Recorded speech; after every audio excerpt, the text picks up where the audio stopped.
I'm convinced that there's no such thing as an overnight success. I believe it's a fallacy, a myth to believe that overnight in 24 hours that someone can turn into a worldwide phenomenon. Once a lady was in a marketplace and she saw Picasso, and she went up to Picasso and she said, "Picasso, can you draw me a portrait?" He said, "Sure, I'll draw you a portrait." He reached for a pen and paper and he, in 30 seconds, sketched an identical portrait of this lady, and handing it back to her, he said, "That'll cost you $30,000. And she replied, she said, "Picasso, how can you charge me $30,000? That took you 30 seconds. He said, "It took me 30 years to be able to do that in 30 seconds.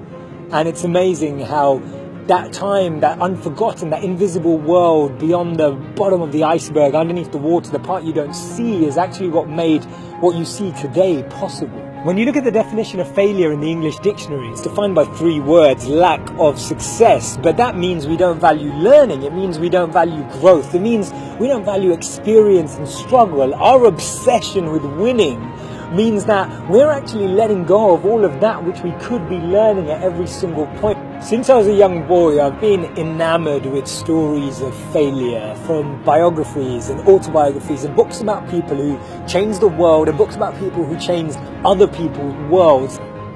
There was a young cartoonist, and all the editors and newspaper journalists said that he lacked natural talent. They rejected him, and after countless rejections, it was actually a church minister who gave him an opening to start drawing little cartoons in the back of the church in this small little shed.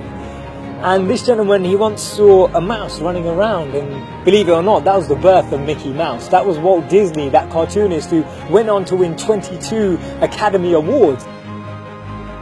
Imagine this lady was told that she wasn't fit for television. She was told that she would never make it online or on TV.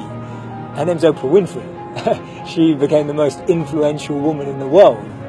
This has to be my favorite failure story of all time. I mean, his fiance died, he failed in business, he had a nervous breakdown, and on top of all of that, he failed and lost in 8 elections. He went on to be the 16th president of the United States of America. His name's Abraham Lincoln.